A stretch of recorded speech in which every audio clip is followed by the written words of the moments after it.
اعوذ باللہ من الشیطان الرجیم بسم اللہ الرحمن الرحیم الحمد للہ رب العالمین والصلاة والسلام علی سید المرسلین وخاتم النبیین اما بعد۔ صحیح بخاری باب کتاب النکاح، حدیث نمبر 5157، اردو ترجمہ۔ جہاد میں جانے سے پہلے نئی دلہن سے صحبت کر لینا بہتر ہے تاکہ دل اس میں لگا نہ رہے۔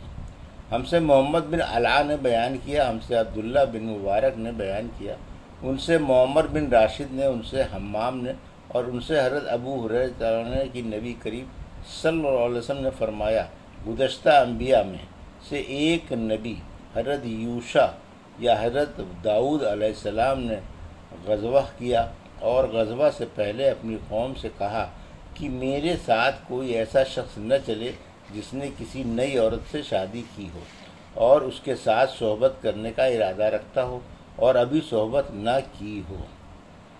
حدیث نمبر 5158، اردو ترجمہ۔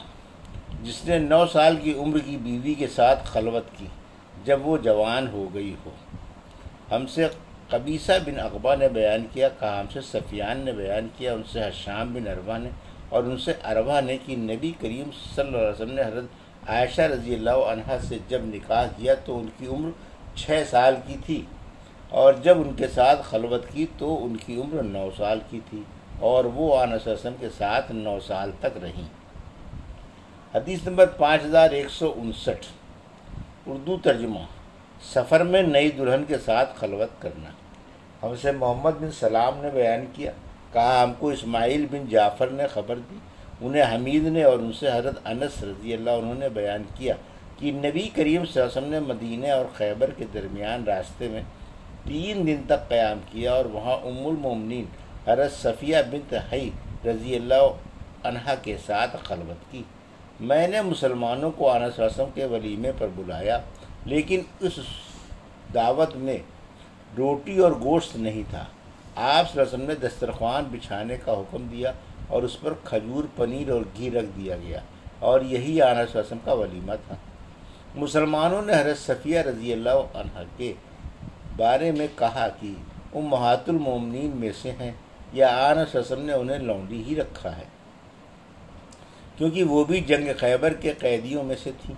اس پر بعض نے کہا کہ اگر آن صلی اللہ علیہ وسلم ان کے لیے پردہ کرائیں تو پھر تو وہ امہات المومنین میں سے ہیں، اور اگر آپ ان کے لیے پردہ نہ کرائیں تو پھر وہ لونڈی کی حیثیت سے ہیں۔ جب سفر ہوا تو آن صلی اللہ علیہ وسلم نے ان کے لیے اپنی سواری پر پیچھے جگہ بنائی اور لوگوں کے اور ان کے درمیان پردہ ڈلوایا۔ حدیث نمبر 5160، دولہا کا دلہن کے پاس یا دلہن کا دولہا کے پاس دن کو آنا سواری یا روشنی کی کوئی ضرورت نہیں ہے۔ مجھ سے فروہ بن ابی مغرا نے بیان کیا، کہا ہم سے علی بن مسہر نے بیان کیا، ان سے حشام بن عروہ نے، ان سے ان کے والد نے، اور ان سے حضرت عائشہ رضی اللہ عنہا نے بیان کیا کہ نبی کریم صلی اللہ علیہ وسلم نے مجھ سے شادی کی تھی۔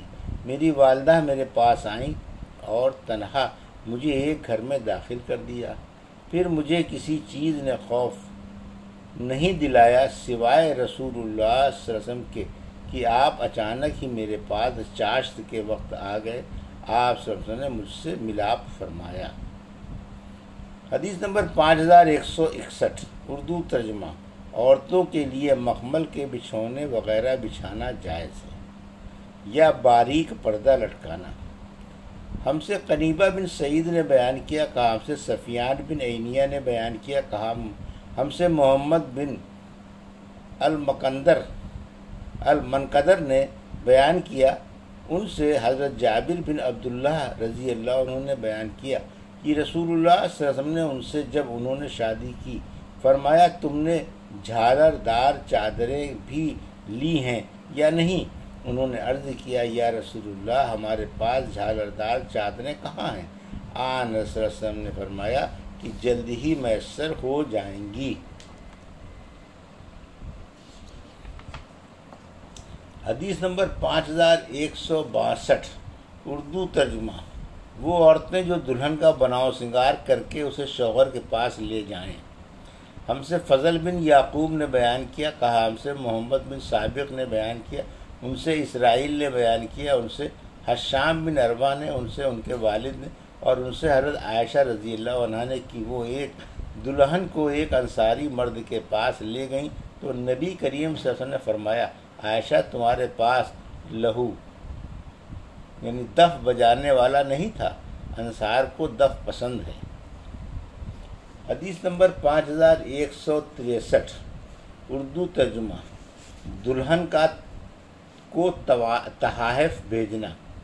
اور ابراہیم بن تہمان نے ابو عثمان جاد بن دینار سے روایت کیا، انہوں نے انس بن مالک سے، ابو عثمان کہتے ہیں کہ انس رضی اللہ عنہ ہمارے سامنے سے بنی رقاع کی مسجد میں جو مبصرہ میں ہے گزرے، میں نے ان سے سنا وہ کہہ رہے تھے کہ آنس صلی اللہ علیہ وسلم کا قاعدہ تھا، آپ جب ام سلیم رضی اللہ عنہا کے گھر کی طرف سے گزرتے تو ان کے پاس جاتے، ان کو سلام کرتے، وہ آپ کی رضائی خالہ ہوتی تھیں۔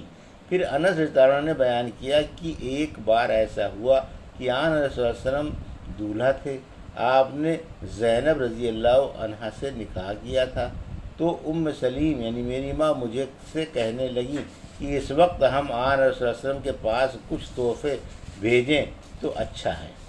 میں نے کہا مناسب ہے۔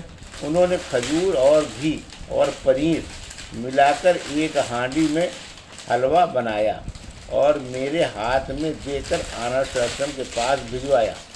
میں لے کر آپ کے پاس چلا، جب پہنچا تو آپ صلی اللہ علیہ وسلم نے فرمایا کہ رکھ دے اور جا کر فلاں فلاں لوگوں کو بلا لو۔